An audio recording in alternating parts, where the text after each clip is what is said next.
in many ways, Constellation is superior to Berkshire Hathaway. Berkshire Hathaway buys businesses of all kinds. These guys buy only one kind of business, right? And they're buying one kind of business and they're buying it in a delegated manner now because the people doing the deals are not even at headquarters. They don't even need an approval for it. They've been told any business up to 20 million, you can just do your deal. And as those teams have keep doing that and have the track record, they bump up how much they're willing to. So it's actually a delegated model now at this point. And so from my point of view, you've basically got a mousetrap that's growing cash flows at 20, 25% a year.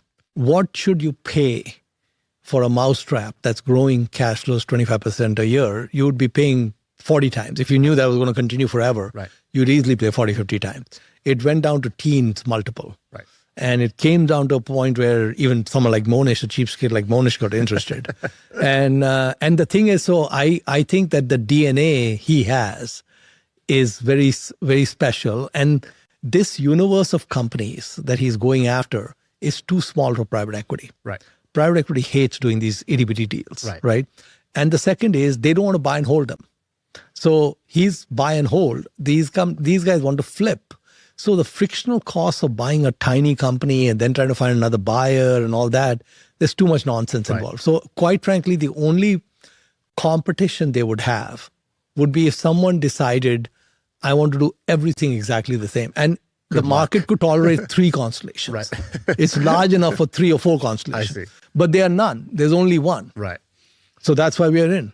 And now the thing is that we don't need, you have to understand the 4% rule of Buffett, right? Only 4% of his bets work. So if you look at my bets, like, airports, coal, warehouses, Constellation, if all of them work. Now, if you ask me about each one, I'll give you a case why it works. Right. All of them not going to work because there's no way. If all of them work, we're doing 100% a year. Right. Okay, that's not going to happen. But if half of them work, we have a home run. Right. Even if 40% work, we have a home run. So this is a very forgiving business. Right. And so that's where this is, which is I don't know which half works. I wish I knew. Yeah, if you knew. Yeah. If only. But I don't know which half works. So like I know that our coal bets, for example, there are things that can cause that bet to fail. They are low probability, but they could happen. Right. So maybe those things happen, maybe they don't happen. I don't know. Right. Constellation, maybe cloners arrive. Right. I don't